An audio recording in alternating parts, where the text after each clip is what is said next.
किसको जो मिला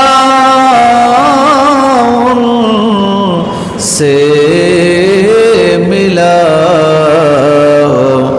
बटती है कौनों में नेमत रसूलुल्लाह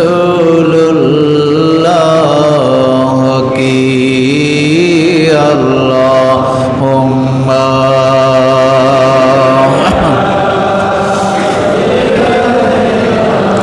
मौलाना मुहम्मद वाला आली सय्यिदना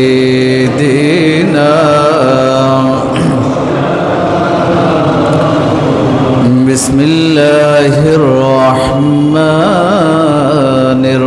रहीम वल्लज़ीना ला यदऊन मअल्लाहि इलाहन आखर वला यक़तुलून النفس التي حرم الله إلا بالحق ولا يزنون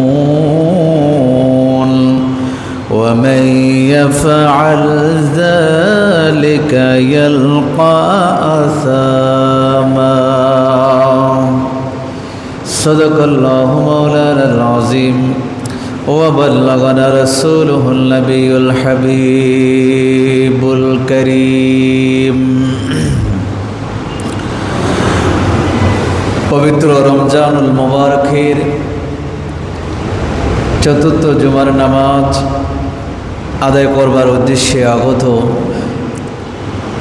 মুআজ্জাজ মুহতারাম শ্রদ্ধাভাজন সম্মানিত হযরত মুসাল্লিয়ানে কেরাম মুরব্বিয়ানে আযম যুবক ভাইয়েরা রাহিমানি ওয়া রাহিমাকুমুল্লাহ আসসালামু আলাইকুম ওয়া রাহমাতুল্লাহি ওয়া বারাকাতুহু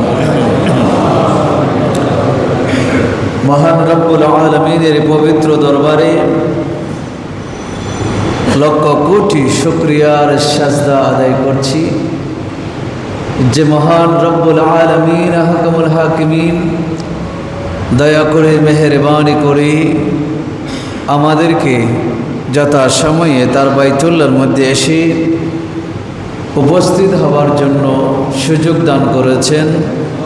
সকলে শুকরিয়া আদায় করে রব্বে করিমের দরবারে আমরা উচ্চ আওয়াজে বলি আলহামদুলিল্লাহ। আল্লাহ পাক রব্বুল আলামিন আহকামুল হাকিমিন আমাদের আসা যাওয়া নামাজ তসবিহ তাহলিল দুরুদ ও সালামের হাদিয়াকে যেন কবুল করেন, চলে বলি আমিন। মাহে রমজান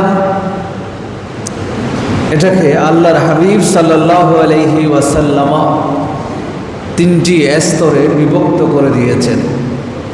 আমরা সকলে জানি প্রথম দশক সেটাকে বলা হয় রহমত, দ্বিতীয় দশক সেটাকে বলা হয় মাগফিরাত এবং শেষ দশক সেটাকে বলা হয় নাজাত। রহমত, মাগফিরাত, নাজাত এই তিনটি ভাগে মাহে রমজানকে আল্লাহর হাবিব সাল্লাল্লাহু আলাইহি ওয়াসাল্লাম বিভক্ত করে দিয়েছেন। বুঝাতে চেয়েছেন মাহে রমজান বান্দার কাছে আসে, আল্লাহ পাক রব্বুল আলামিন বান্দার কাছে মাহে রমজান উপস্থাপন করে বান্দাকে মাফ করে দিয়ে জাহান্নাম থেকে মুক্ত করে যেন জান্নাতি বানাতে পারেন। বলে করে বলি সুবহানাল্লাহ। আল্লাহ এই মাহে রমজানের ব্যবস্থা ঈমানদারদের জন্য করেছেন, কারণ শুধু একটাই, বান্দাকে ক্ষমা করা, বান্দাকে ক্ষমা করা। আমি সবসময় বলি, আমরা যতটুকু আল্লাহকে মহব্বত করি, আল্লাহকে ভালোবাসি, তার চাইতে হাজার গুণ বেশি আল্লাহ আমাদেরকে ভালোবাসেন। আল্লাহ ভালোবাসেন, এই জন্য আমার শরীর এখনো সুস্থ। আল্লাহ আমাকে মহব্বত করেন, এই জন্য আমি আহার গ্রহণ করতে পারছি এখনো। আল্লাহ আমাকে মহব্বত করেন, এই জন্য এখনো আমি নিঃশ্বাস নিতে পারছি। আল্লাহ আমাকে মহব্বত করেন, এই জন্য এখনো আমার মাথার উপর ছায়া আছে। আল্লাহর মহব্বত বান্দার মহব্বতের চেয়ে হাজার গুণ বেশি। অনেক বান্দা মনে করে আমি আল্লাহকে বেশি ভালোবাসি, আল্লাহ হয়তো আমাকে ভালোবাসে না। এ কথা সঠিক নয়, বরং আমরা ভালোবাসার আগে আল্লাহ আমাদেরকে কি করেন? ভালোবাসেন। এই জন্য মায়া করে, মহব্বত করে, আদর করে, স্নেহ দিয়ে, প্রেম দিয়ে, ভালোবাসা দিয়ে আল্লাহ তাআলা বান্দাগুলোকে কি করেছেন? নিজের কুদরতি হাত দিয়ে তৈরি করেছেন। বলে করে বলে সুবহানাল্লাহ। যেমন যেমন কথা নয়, হাজারো জিনিস আছে, সব কিছুর জন্য আল্লাহ বলেছেন কুন ফায়াকুন, হয়ে যাও, তখন সাথে সাথে হয়ে গেছে। আল্লাহর নির্দেশ পাওয়া মাত্র ঘটে গেছে, তৈরি হয়েছে। কিন্তু আল্লাহ বান্দার ব্যাপারে বলেন নাই, আদমের ব্যাপারে বলেন নাই। আদমের ব্যাপারে পৃথিবী থেকে, ভূমিষ্ঠ থেকে, এই যে ভূপৃষ্ঠ থেকে মাটি সংগ্রহ করা হলো, সেটাকে খামির বানানো হলো, সেখানে টনটনে করা হলো, সেখানে লাগাতার বৃষ্টি বর্ষণ করা হলো, সেটাকে একটা দেহ রূপ দেওয়া হলো। সেটা আল্লাহ নিজের হাত দিয়ে তৈরি করলেন, সেখানে নিজেই সেখানে রূপ উৎকার করলেন। তারপর আদম সৃষ্টি হলো। তা আল্লাহ বলতেছেন আমি 4টি জিনিসকে নিজের হাত দিয়ে বানিয়েছি, তার মধ্যে একটা হলো আদম তথা পুরা মানব জাতিকে আমি আল্লাহ নিজের কুদরতে হাত দিয়ে তৈরি করেছি। বড় করে সুবহানাল্লাহ। এই জন্য আল্লাহ আমাদেরকে আগে থেকে মহব্বত করেন। হযরতে ইব্রাহিম খলিলুল্লাহ আলাইহিস সালাম, তিনি আস্তে আস্তে বয়স্ক হলেন। দাড়ি আছে, একটা দাড়ি সাদা দেখা শুরু হয়েছে, একটা দাড়ি সাদা হয়েছে। হযরতে সারা আলাইহিস সালাম বললেন, ও আমার স্বামী ইব্রাহিম নবী, আপনার দাড়ির মধ্যে এটা কি দেখা যায়? স্পেশাল একটা সাদা দেখা যাচ্ছে, এটা কি? তখন সাদা কালো এগুলো পার্থক্য ছিল না, বুঝতো না, কারণ তখন সাদা হতোই না।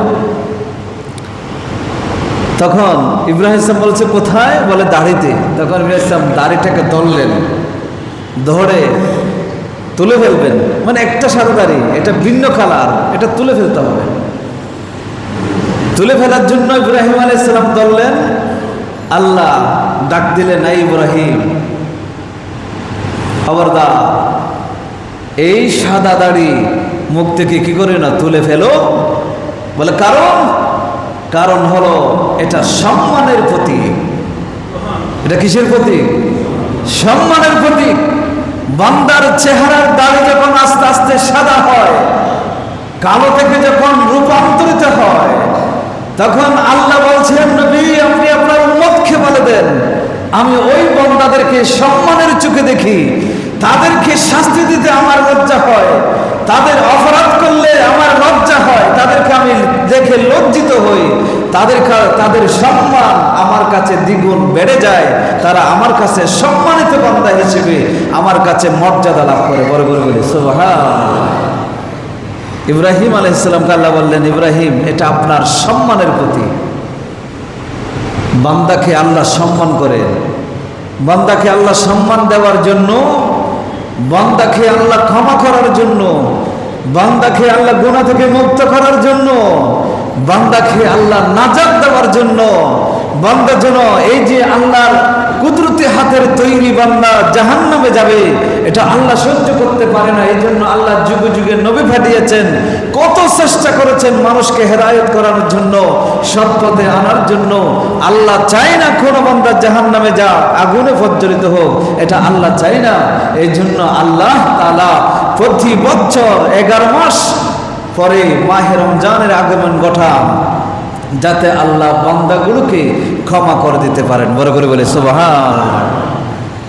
এই জন্য নবী দো জাহান হুজুর মুহাম্মদুর রাসূলুল্লাহ সাল্লাল্লাহু আলাইহি ওয়াসাল্লাম হাদিসে পাকে বলেছেন, হযরতে জিবরিল আলাইহিস সালাম আসলেন, সাহাবায়ে কেরাম দেখলেন না, আমার রাসূল মিম্বরের প্রথম তাকের মধ্যে দাঁড়ালেন, প্রথম তাকের মধ্যে দাঁড়িয়ে বললেন আমিন, আল্লাহ দোয়া কবুল করো। কে দোয়া করতেছে কেউ জানে না। রাসূল দ্বিতীয় তাকের মধ্যে দাঁড়ালেন, বসলেন, দ্বিতীয় তাকের মধ্যে রাসূল বললেন আমিন, আল্লাহ দোয়া কবুল করো। কেউ কাউকে দেখছে না, রাসূল শুধু আমিন বলেন। তৃতীয় স্তরে যাওয়ার পরে রাসূল আবার বললেন আমিন, আল্লাহ দোয়া কবুল করো। সাহাবায়ে কেরাম জিজ্ঞেস করলেন, ইয়া রাসূলুল্লাহ, আপনি মিম্বরে যখন গেলেন, বসলেন, সেখানে স্পেশাল ভাবে আমিন বলতে শুনলাম, কাউকে তো দোয়া করতে শুনলাম না, কেউ কোনো দোয়া করতে দেখি নাই, আপনি আমিন বললেন কেন? আল্লাহর হাবিব বলেন, ও আমার সাহাবা শুনো, আমি যখন মিম্বরের প্রথম তাকের মধ্যে বসলাম, হযরত জিবরিল আলাইহিস সালাম এসে দোয়া করলেন, মারাগিমা আনফু রাজুলিন যুকিরতু ইনদাহু ফালাম ইউসাল্লি আলাইয়া, ওই ব্যক্তির নাসিকা দুলাই মলিন হোক, ওই ব্যক্তির নাসিকা দুলাই মলিন হোক, ধ্বংস অনিবার্য হোক, যেই ব্যক্তির সামনে আমি মুহাম্মদুর রাসূলুল্লাহ সাল্লাল্লাহু আলাইহি ওয়াসাল্লামের নাম মোবারক উচ্চারণ করা হলো, অথচ সে জেনে শুনে কোনো দরুদ শরীফ পড়ল না, দরুদ শরীফ পড়ল না, ওই ব্যক্তির নাক দুলাই মলিন হোক। সে সময় আমি আমিন বলেছি। বড় করে বলে সুবহানাল্লাহ।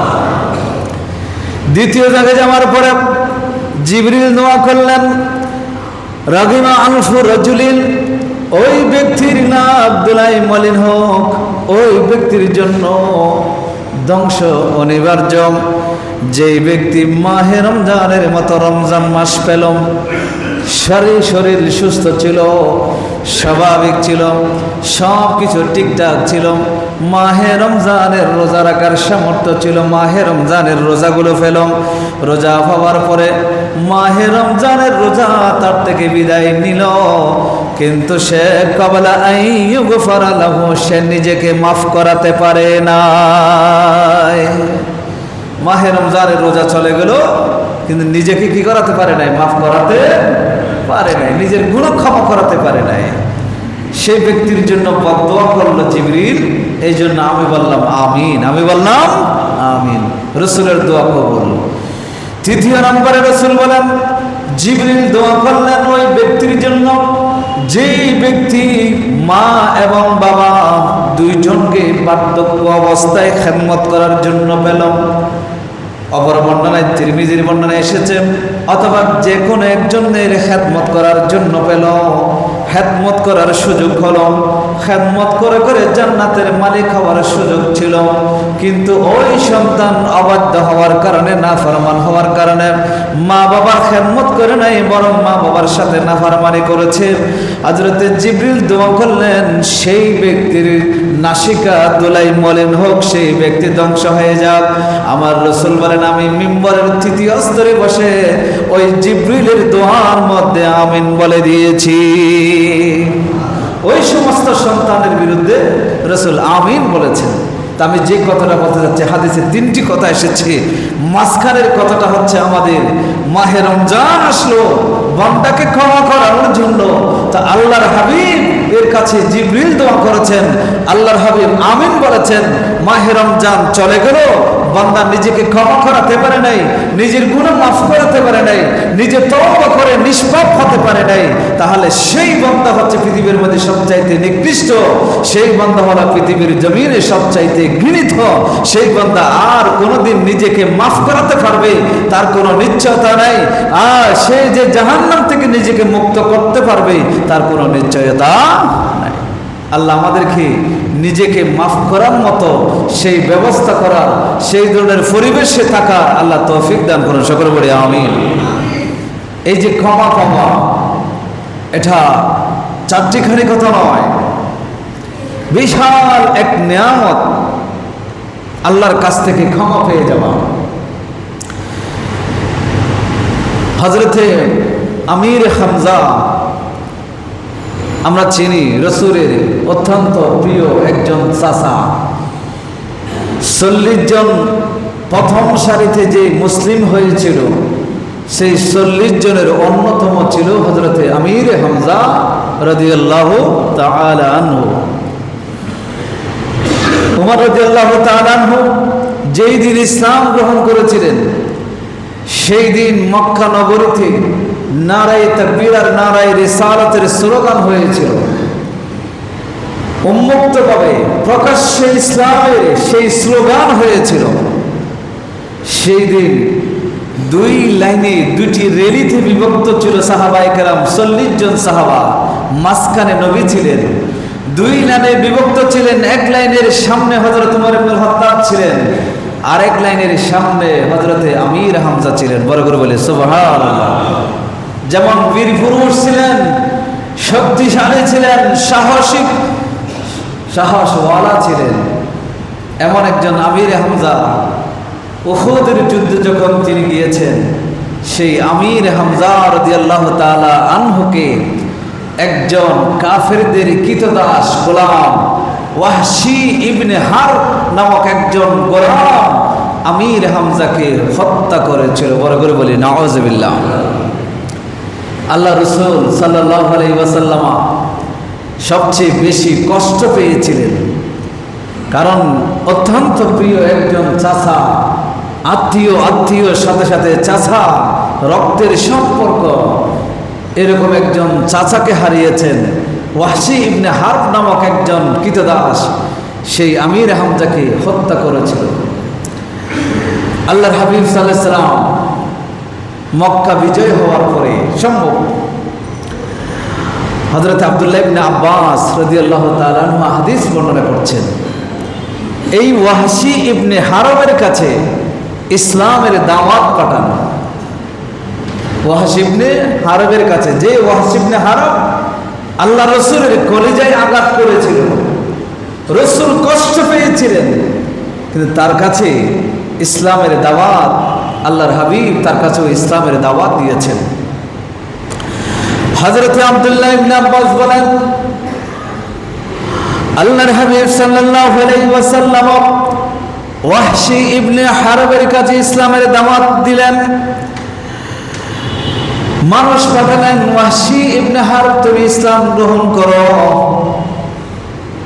তখন ওয়াহশী ইবনে হারব আল্লাহর হাবিব সাল্লাল্লাহু আলাইহি ওয়াসাল্লামের কাছে প্রশ্ন পাঠালেন, আরজ করলেন,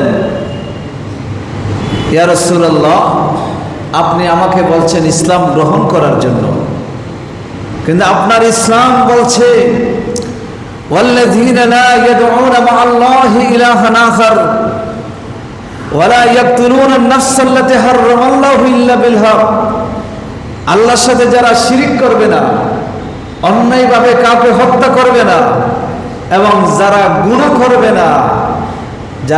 করবে না, তারা হচ্ছে নেককার ঈমানদার।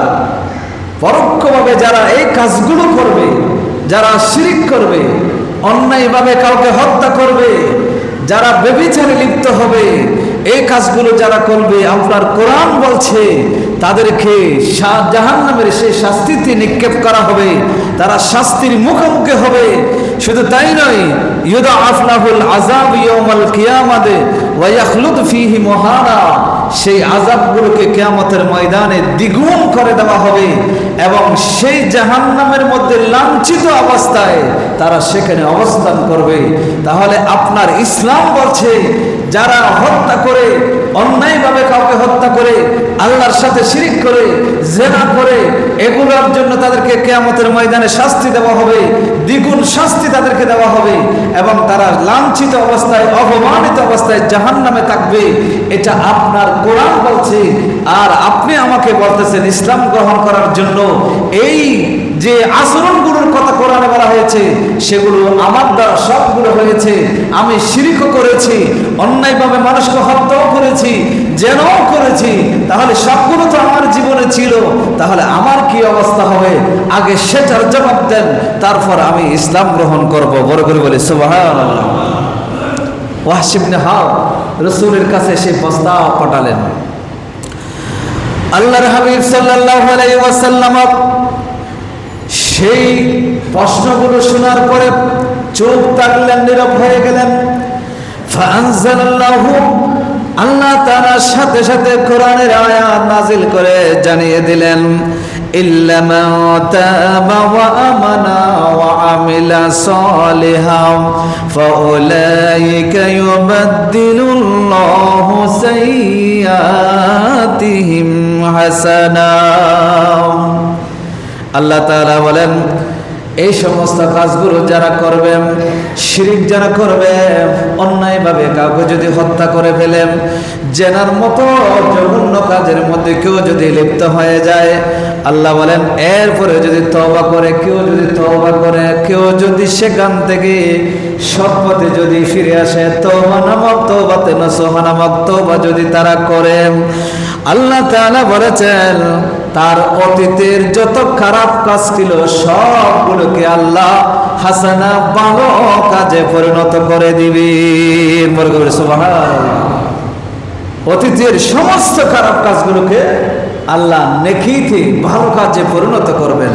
শুধু তাই নয়, ওয়া কানা আল্লাহু গফুরুর রহিমা, আল্লাহ তাআলা হচ্ছেন ক্ষমাশীল, আল্লাহ তাআলা হচ্ছেন দয়াবান। বড় করে বলেন সুবহানাল্লাহ। ওয়াহশীকে বললেন, রাসূল এই আয়াত শুনিয়ে দিলেন, ওয়াহশী তুমি বলেছ তোমার জীবনে এই গুণগুলো আছে, কিন্তু আল্লাহ বলতেছেন সেই গুনাহ থেকে তুমি যদি তওবা করে ফেলো, আল্লাহ তোমার গুনাহগুলো মাফ করে তোমার আমলনামায় সওয়াব হিসেবে লিপিবদ্ধ করবেন। বড় করে বলে সুবহানাল্লাহ। ফারুক ওয়াহশী আবার প্রশ্ন পাঠালেন নবীজির কাছে। ফাকালা ওয়াহশী, ইয়া মুহাম্মদ, হাযা শারতুন শাদীদ ইল্লা মান তাবা ওয়া আমানা ওয়া আমিলা আমালান সালিহান ফালাআল্লি লা আকদিরু আলা হাযা। হে মুহাম্মদ সাল্লাল্লাহু আলাইহি ওয়াসাল্লাম, আপনি যে শর্তগুলো বলেছেন, আপনার খোদা আল্লাহ যে শর্তগুলো দিয়েছেন, তওবা করতে হবে, ভালো কাজ করতে হবে, ঈমান আনতে হবে, এই কাজগুলো যদি আমি করতে পারি তাহলে আমার অতীতের গুনাহ মাফ হয়ে যাবে।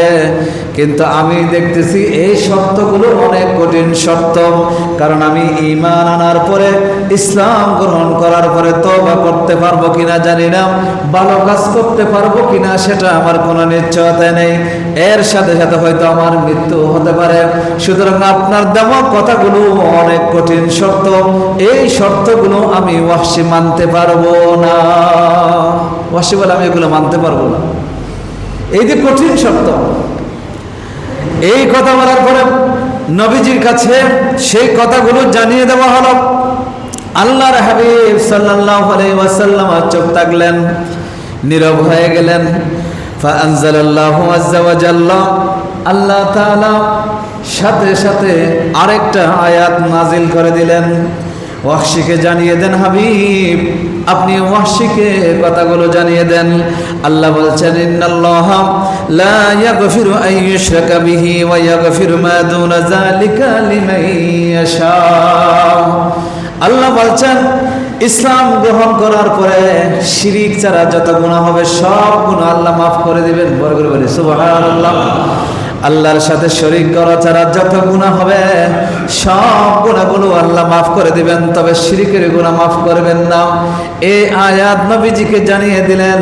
নবীজি ওয়াহশীর কাছে খবর পাঠালেন, ওয়াহশী, তোমার জন্য আল্লাহ মেসেজ দিয়েছেন, তুমি যদি ইসলাম গ্রহণ করার পরে আর যদি শিরিক না করো, এরপরে যত গুনাহ হোক না কেন সব গুনাহ আল্লাহ তাআলা ক্ষমা করে দিবে। মনে করে বলে সুবহানাল্লাহ। ওয়াহশী সেই কথা জানার পরে আবার বললেন, ইয়া মুহাম্মদ, হাযা আরা বাদা মাশিয়াতিন ফালা আদরি ইগফার লি আমলা। আল্লাহ এখানে বলেছেন মাইয়াশা, বলে আল্লাহ যাকে চায় তাকে মাফ করবেন। ওয়াহশী স্পষ্ট করলেন, মুহাম্মদ, আপনার খোদা তো বলেছেন যাকে চাই তাকে, তা আল্লাহ আমাকে তো না চাইতে পারেন, আমার গুনাহ মাফ করতে আল্লাহর ইচ্ছা নাও হতে পারে, সেটার তো কোনো নিশ্চয়তা আল্লাহ যে আমার গুনাহ মাফ করতে চাইবেন সেটার কোনো নিশ্চয়তা আল্লাহ দেন নাই। আল্লাহ বলেছেন আল্লাহ চাইলে, বলে এটাও আমি মানতে পারবো না। তখন আল্লাহ তাআলার এই কথাটা যখন মানল না ওয়াহশী, আমার হাবিবের কাছে যখন জানিয়ে দেওয়া হলো, আল্লাহর হাবিব চুপ থাকলেন। আল্লাহ তাআলা আয়াত নাজিল করে জানিয়ে দিলেন। আল্লাহ তাআলা বলছেন, ইয়া ইবাদিয়াল্লাযীনা আসরাফু আলা আনফুসিহিম লা তাকনাতু মির রাহমাতিল্লাহ। আল্লাহ বলছেন, আমার বান্দারা যারা নিজেদের উপর অত্যাচার করতে করতে ইসরাফ করে ফেলেছ, গুনার বোঝা মাথায় নিয়ে দিকবিদি ছোটাছুটি করছো, ক্ষমা কিভাবে ভাবে জানো না। যাদের গুনার বোঝা বেশি, সাগরের পানির মতো ফোনার মতো যাদের গুনার বোঝা, আল্লাহ বলতেছেন, ও আমার বান্দারা শোনো, তোমরা আর নিরাশ হই না। লা তাকনাতু, তোমরা নিরাশ হই না। লা তাকনাতু মির রাহমাতিল্লাহ, আল্লাহর রহমত থেকে নিরাশ হই না। আল্লাহর রহমত থেকে তোমরা নিরাশ হই না। ইন্নাল্লাহা ইয়াগফিরুয যুনুবা জামিআ, আল্লাহ তোমার জীবনের সমস্ত গুনাহগুলো আল্লাহ মাফ করে দিবে। বল করে সুবহানাল্লাহ। ইন্নাহু হুয়াল গাফুরুর রহিম, আল্লাহ বলছেন তিনি ক্ষমাশীল এবং দয়াবান। আল্লাহ বলছেন, বান্দা তুমি নিরাশ হইও না, তুমি ইসলাম গ্রহণ করো, যতটুকু পারো আমল করো। এই আমল করলে নিরাশ হওয়ার দরকার নাই। আল্লাহর রহমত থেকে তুমি নিরাশ হইও না, হতাশ হইও না, হতাশার দরকার নাই। তুমি আল্লাহর উপর তাওয়াক্কুল করো। আল্লাহ যত গুনাহ হোক না কেন, তুমি একবার যখন ক্ষমা চাইবা, সাথে সাথে আল্লাহ সব গুনাহগুলো মোচন করে দিবে। বড় করে বলে সুবহানাল্লাহ। এই কথা যখন বললেন, এই আয়াত যখন বললেন, তখন ওয়াহশী বললেন, হ্যাঁ নাম, এখন আমি চাইলে কি করতে পারি, ইসলাম গ্রহণ করতে পারি। তখন আমার নবীর হাতে ওয়াহশী ইসলাম গ্রহণ করলেন, তওবা করলেন। সেই ওয়াহশীও একজন মুসলমানে ইমানদার হিসেবে পরিণত হয়ে গেলেন। বড় করে বলে সুবহানাল্লাহ। কত বড় জঘন্য পাপ করেছে, অন্যায়ভাবে মানুষ হত্যা করেছে, জেনা করেছে, সে শিরিক করেছে। এমনকি আমার রাসূল সাল্লাল্লাহু আলাইহি সাল্লামের যেটা সবচেয়ে প্রিয় আস্থাভাজন চাচা আমির হামজা, তাকে হত্যা করেছে, যেটার কারণে রাসূল অন্তরে আঘাত পেয়েছে। এরপরও ওয়াহশী নামক এই পাপিষ্ঠ ছিল, কাফের ছিল, বেঈমান ছিল, তিনি যখন ইসলাম গ্রহণ করলেন, আল্লাহ আয়াত নাজিল করলেন, অতীতে যা হয়েছে সব কিছু আমি মাফ করে দিব, সব তোমার জন্য মাফ, তুমি এখন থেকে নিষ্পাপ একজন মুসলিম। বড় করে বলি সুবহানাল্লাহ। আমি বুঝাতে চাচ্ছি, এই ক্ষমা পাওয়ার জন্য যারা এই ক্ষমা পাওয়াটাকে কত গুরুত্বপূর্ণ বিষয় বুঝেছে, তারা ক্ষমা পাওয়ার জন্য কত বাহানা ধরেছে, ক্ষমা পাওয়ার জন্য তারা কত ওসিলা ধরেছে, ক্ষমা পাওয়ার জন্য তারা কত মাধ্যম তারা অবলম্বন করেছে, কিভাবে ক্ষমা চাইলে ক্ষমা পাওয়া যাবে সেই ব্যবস্থার অন্বেষণ করেছে। অথচ আল্লাহ তাআলা আমাদেরকে এই ধরনের ক্ষমা পাওয়ার জন্য নিষ্পাপ, নিজেকে গঠন করার জন্য নিষ্পাপ হিসেবে আল্লাহ আমাদেরকে একটা মাধ্যম দিলে, মাহে রমজানের রোজা। সেই রোজাটা যখন আমরা যথাযথ যদি পালন করি, তাহলে আমাদেরকে ওয়াহশীর মতো ক্ষমা চাইতে হবে না, বড় বড় গুনাহগারের মতো ক্ষমা চাইতে হবে না। আল্লাহ নিজেই ওয়াদা দিচ্ছেন, আমি আমার বান্দাগুলোকে অটোমেটিকলি ক্ষমা করে জাহান্নাম থেকে মুক্ত করে দেব। বড় করে বলে সুবহানাল্লাহ। এই মাহে রমজানের রোজা হলো এই ধরনের একটি বড় নিয়ামত। হযরতে মূসা আলাইহিস সালাম আল্লাহ তাআলার দরবারে আরজ করলেন, ওগো রব্বুল আলামিন, আমাকে উপাধি দিয়েছেন কালিমুল্লাহ, ওয়া কাল্লামাল্লাহু মূসা তাকলিমা। কোরআন বলছেন আল্লাহর সাথে মূসা কথা বলেছেন, সরাসরি কথা বলেছেন। আর কোন নবী কথা, আমার নবী ছাড়া অন্য কোন নবী আল্লাহর সাথে সরাসরি কথা বলতে পারেন? মূসা আলাইহিস সালাম সরাসরি কথা বলেছেন। এই জন্য মূসার নাম হলো কালিমুল্লাহ, কাল্লামাল্লাহু মূসা তাকলিমা। মূসা আলাইহিস সালাম বলেন, এই রব্বুল আলামিন, আমি জানি আমি আপনার খুব কাছের মানুষ, আপনি আমার সাথে সরাসরি কথা বলেছেন, আমাকে আপনার খুব কাছে নিয়ে গেছেন, কবর দিয়েছেন, নৈকট্য দিয়েছেন। আমার চেয়ে কাছে, আমার চেয়ে আরো কাছে এরকম কোন বান্দা, কোন নবী আপনার কাছে আছে কি? মুসা আলাইহিস সালাম আল্লাহকে প্রশ্ন করলেন। আল্লাহ রাব্বুল আলামিন জবাব দিলেন, মুসা রে শুনো, তুমি আমার কাছে ঠিক আছে, কিন্তু তোমার সাথে যখন আমি কথা বলেছিলাম তোমার মাঝে আমার মাঝে 70,000 নূরের পর্দা ছিল। কয় হাজার? অনেক দূরে, তারপরও কাছে, তারপরও আল্লাহর সাথে মুসার সাথে যখন কথা হলো 70,000 নূরের পর্দা মাঝখানে ছিল, ব্যবধান ছিল, পর্দা ছিল। আল্লাহ বলতেছেন, মুসা তুমি আমার সাথে কথা বলেছ, তুমি আমার কাছের, আমি মানি, তুমি আমার কাছের লোক সেটা মানি, আমি কাছের বান্দা সেটা সব সময় মানি, এই জন্য তুমি আমার সাথে কথা বলতে পেরেছ। তবে তুমি আমার সাথে যখন কথা বলেছ 70,000 নূরের পর্দা ছিল, কিন্তু আমার আখির জামানার নবী মুহাম্মদুর রাসূলুল্লাহ সাল্লাল্লাহু আলাইহি ওয়াসাল্লামের উম্মতের মধ্যে এমন উম্মত হবে যেই উম্মতগুলো মাহে রমজানের রোজাগুলো রাখবে, সারাদিন উপবাস থাকবে, জবান শুকিয়ে যাবে, কণ্ঠ দিয়ে কথা বলা বের হবে না, চোখগুলো শুকিয়ে যাবে, শুকনো শুকনো হয়ে যাবে, কথা বলতে ইচ্ছা করবে না, দুর্বল হয়ে যাবে শরীর। এমন শরীর নিয়ে ইফতারের পূর্ব মুহূর্তে ইফতারিগুলোর সামনে নিয়ে, খাবারটা সামনে নিয়ে যখন বসবে, আরে মুসা তুমি তো আমার কাছে, কিন্তু ওই আমার বান্দা এবং আমি আল্লাহর মাঝে কোনো পর্দা থাকে না, কোনো ব্যবধান থাকে না, কোনো ব্যবধান ছাড়াই সে বান্দাগুলো আমার কাছে। বড় করে সুবহানাল্লাহ। ওই বান্দাগুলো ওই মুহূর্তে যেটা বলে সেটা আমি শুনি, যেই জন্য দোয়া করে সেই দোয়াটা আমি কবুল করি, যে প্রার্থনাটুকু করে সেই প্রার্থনাগুলো আমি পূরণ করার চেষ্টা করি। কত বড় নিয়ামত দেখেন এই মাহে রমজানের রোজা। এই রোজাগুলো আজকে অনেক বাইরেগুলো কি করে না, পালন করে।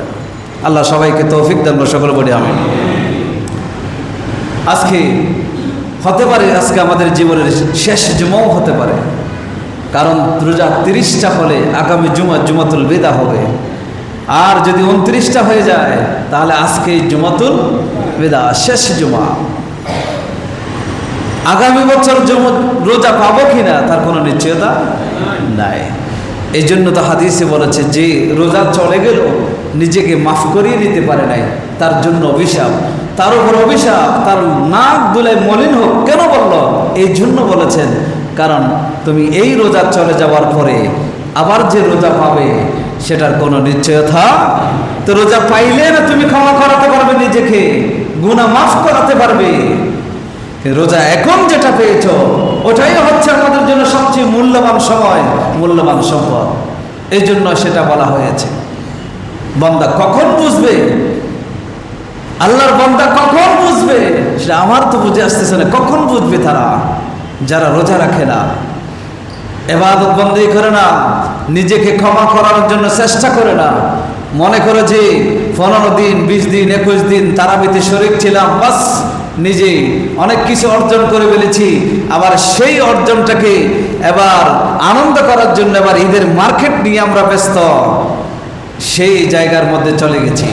অথচ শেষ দশক আসলে আল্লাহর হাবিব সাল্লাল্লাহু আলাইহি ওয়াসাল্লামের হাদিসেতে সাদ্দা মিজারাহু, আল্লাহ রাসূল কোমর বেল্ট দিয়ে কোমর বেঁধে নিতেন যেন লুঙ্গিও দ্বিতীয়বার পড়তে না হয়। কারণ শুধু ইবাদতের সময়, এই সময়টা ইবাদতের সময়, এই সময়ে যেন লুঙ্গি দ্বিতীয়বার পড়তে না হয়, বেল্ট দিয়ে বেঁধে নিতেন। সেই লুঙ্গি যেন আর না করে 10 দিন লাগাতার জন্য ইবাদত বন্দেগী করতে পারে। অথচ সেই 10 দিন আমাদেরকে আমাদের মার্কেটে খেয়ে ফেলেছে, ঠিক না? সেই 10 দিন আমাদের সময়টা মার্কেটে খেয়ে ফেলেছে। অথচ যেই 10 দিন আল্লাহর হাবিব সাল্লাল্লাহু আলাইহি ওয়াসাল্লাম সবচেয়ে বেশি ইবাদত করতেন, সেই 10 দিন আমাদের জীবন থেকে মার্কেটে চলে গেছে। আল্লাহ আমাদের সকলকে বুঝার তৌফিক দান করুন, সকলে বলি আমিন। রাস্তা করে চলা যায় না, রাস্তা করে চলা যায় না। ওই দিন তারাবি যেদিন শেষ হলো 21 তারাবি, রাতের 1টা বাজে যখন গাড়ি নিয়ে যাচ্ছি, মার্কেটের সেদিকে যাওয়া যাচ্ছে না। রাতের 1টা পর্যন্ত নারী পুরুষ সব জমায়েত সেখানে। কিসে? নারীদেরকে তো আল্লাহ হাবিব সাল্লাল্লাহু আলাইহি ওয়াসাল্লাম ঘরে থাকতে বলেছেন। এই যে মসজিদে নারীদেরকে আসতে নিষেধ করা হয়েছে, কেন? ফাসাদ হবে, এই জন্য তো নারীদেরকে আসতে নিষেধ করে, সেটা ইবাদতের জায়গা। এখানে যদি নারীরা আসে ইবাদতের জন্য আসবে, অথচ এখানে পর্যন্ত নিষেধ। সেই জায়গায় মার্কেটে, শপিং মলে নারীদের জন্য হাঁটা যায় না, নারীদের জন্য চলাফেরা করা যায় না। যেই সমাজে এই ধরনের ব্যবস্থা আছে সেই সমাজ কখনো নাজাত পাবে না, সেই সমাজ সমূলে ধ্বংস হবে। মনে রাখবেন, আযাব যখন আসে তখন বান্দা জগরা নেককার তাকে, তাদেরকেও দেখে না, তাদেরকেও আযাবের মধ্যে লিপ্ত হতে হয়। কারণ তাদের বিষয়টা দেখা হবে কিয়ামতের মাঠে। তারা যে নেককার ছিল সেটা দেখা হবে কিয়ামতের মাঠে। দুনিয়াতে যখন আযাব আসবে তখন ভালো মন্দ মিক্স থাকলে, খারাপদের জন্য যখন আযাব আসবে তখন ভালোরও সে আযাবের মধ্যে কি হবে, লিপ্ত হবে। স্বাভাবিক। শুধু আমরা নামাজ পড়তেছি, আমরা মনে করছি আমরা তো হক আদায় করে ফেলতেছি। না, আপনার পরিবার, আপনার স্ত্রী, আপনার মেয়ে, আপনার পরিবারে যারা আছে সবাই গুনাতে লিপ্ত কিনা সেটা আমাদেরকে দেখতে হবে। শুধু নিজে করলে হবে না। কু আনফুসাকুম ওয়া আহলিকুম নারা, তুমি নিজেকে বাঁচাও, তোমার পরিবারকে আগুন থেকে বাঁচাও, পরিবারকে বাঁচাও। নিজে বাঁচতে হবে না, পরিবারকেও কি করতে হবে, বাঁচাতে। আল্লাহ সবাইকে বোঝার তৌফিক দান করে, সকলে বলি আমিন। এই জন্য যারা ইস্তিগফার করে, যারা আল্লাহর কাছে ক্ষমা প্রার্থনা করে, তাদের বিষয়ে আল্লাহ তাআলা কোরআনে অগণিত আয়াত আছে। আল্লাহ বলেছেন ইস্তাগফিরুল্লাহ ইন্নাল্লাহা গফুরুর রহিম। আল্লাহ বলেন তোমরা আল্লাহর কাছে ক্ষমা চাও, আল্লাহ সবচেয়ে ক্ষমাশীল, আল্লাহ হচ্ছে মেহেরবান। বড় করে বলে সুবহানাল্লাহ। এক মহিলার একটা ঘটনা এসেছে কিতাবের মধ্যে।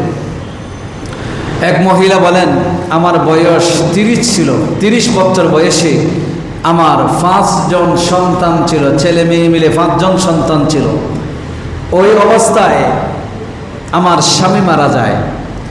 আমার স্বামী যখন মারা যায় তখন আমি বিচলিত হয়ে যাই, পেরেশান হয়ে যায়। আমি এখন কি করব? নেই কোনো সম্পদ, স্থাবর অস্থাবর কোনো সম্পদ নেই। আমি আমার এই যে 5 জন সন্তান, এদেরকে মানুষ করব কিভাবে? এদের খাবার, রিজিক, এগুলো অন্ন আহার, সেগুলো আমি জোগাড় করবো কোত্থেকে? এই টেনশনে আমি অস্থির হলাম। একজন আগন্তুক এসে আমাকে আওয়াজ দিলেন, আল্লাহর হাবিব সাল্লাল্লাহু আলাইহি ওয়াসাল্লাম একটা হাদিস শুনাই দিলেন। নবী করিম সাল্লাল্লাহু আলাইহি ওয়াসাল্লাম হাদিসের মধ্যে বলেছেন, মান আকসারাল ইস্তিগফার জাআলাল্লাহু লাহু মিন কুল্লি হাম্মিন ফারাজা ওয়া মিন কুল্লি দাইকিম মাখরাজা। আল্লাহর হাবিব সাল্লাল্লাহু আলাইহি ওয়াসাল্লাম বলেছেন, যে সবচাইতে জীবনে বেশি বেশি ইস্তিগফার করে, আল্লাহর কাছে ক্ষমা প্রার্থনা করে, সব সময় জবানের মধ্যে শুধু আল্লাহ ক্ষমা করো, আস্তাগফিরুল্লাহ আস্তাগফিরুল্লাহ, এই জিকির যার জীবনে সর্বদা জারি থাকবে, আল্লাহর হাবিব বলেছেন আল্লাহ তাআলা তাকে প্রত্যেকটা পেরেশানি থেকে তাকে মুক্ত করে দিবেন। বড় করে সুবহানাল্লাহ। জাআলাহুল্লাহু মিন কুল্লি হাম্মিন ফারাজা। যত চিন্তা আছে, বিপদ আছে, মুসিবত আছে, সেখান থেকে বের হওয়ার রাস্তা আল্লাহ তৈরি করে দিবেন। বড় করে বলে সুবহানাল্লাহ। ওয়া মিন কুল্লি দাইকিম মাখরাজা। যত সংকীর্ণতা আছে, অভাব আছে, অভাব অনটন আছে, দুর্বলতা আছে, সেগুলো থেকে কিভাবে বের হওয়া যায়, সেগুলো কিভাবে সেখান থেকে বের হয়ে সচ্ছল হওয়া যায়, সেই রাস্তা আল্লাহ তাআলা বের করে দিবেন। বড় করে বলে সুবহানাল্লাহ। ওয়া রাযাকাহু মিন হাইসু লা ইয়াহতাসিব। রাসূল বলেন আল্লাহ তাকে এমন জায়গা থেকে রিজিক দান করবেন সেই জীবনে কোনোদিন কল্পনাও করে নাই। এমন জায়গা থেকে আল্লাহ তাকে রিজিক দান করবেন। সেই মহিলা বলেন, আমি যখন সেই হাদিসের কথা যখন আমার কানে আসলো, তখন আমি সেই আমল পালন করা শুরু করলাম। বড় করে বলে সুবহানাল্লাহ। এই শুরু করতে করতে এক নাগাতার 6 মাসের ভিতরে দেখলাম আমার যে অভাব ছিল সেই অভাব অটোমেটিকলি দূরীভূত হয়ে গেল। আমার বড় ছেলে হাফেজে কোরআন হলো। আমার বড় ছেলে এলাকার মধ্যে যত ইউনিভার্সিটি সেগুলোর মধ্যে শ্রেষ্ঠ ছাত্র হিসেবে পরিচিতি লাভ করলো। বড় করে বলে সুবহানাল্লাহ। কিসের কারণে? ইস্তিগফারের বদৌলতে, আল্লাহর কাছে ক্ষমা চাওয়ার বদৌলতে। আল্লাহর কাছে ক্ষমা চাইলে আল্লাহ বলেন, আমার কাছে যারা ক্ষমা চাইবে আমি আল্লাহ তাদের জন্য সবসময় ক্ষমাশীল হিসেবে তার সামনে উপস্থিত হয়ে যায়। বড় করে বলে সুবহানাল্লাহ। সম্মানিত উপস্থিতি, আর কথা বাড়াচ্ছি না, অনেকগুলো কথা ছিল, এই জন্য মাহে রমজান চলে যাচ্ছে, হয়তো রমজান নিয়ে কথা বলার সুযোগ আর নাও হতে পারে।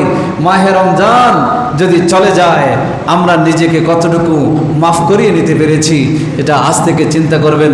যদি না পারে সময় আরও 7 দিন বাকি আছে, সেই 7 দিন, এই 7টা দিন আপনি যদি একনিষ্ঠভাবে একটু মনোযোগ দিয়ে আল্লাহর কাছে একাগ্রচিত্তে তওবা করে ইস্তেগফার করে ইখলাসের সাথে ইবাদত বন্দেগি করে যদি কাটিয়ে দিতে পারেন, হয়তো এতদিন মাফ না পাইলেও হয়তো এই বাকি যে 6-7 দিন আছে, এই 6-7 দিন হয়তো আমরা কি করতে পারবো, নিজেকে মাফ করিয়ে নিতে পারবো। আল্লাহ আমাদেরকে তৌফিক দান করে, সকলে বলে আমিন। সম্মানিত উপস্থিতি।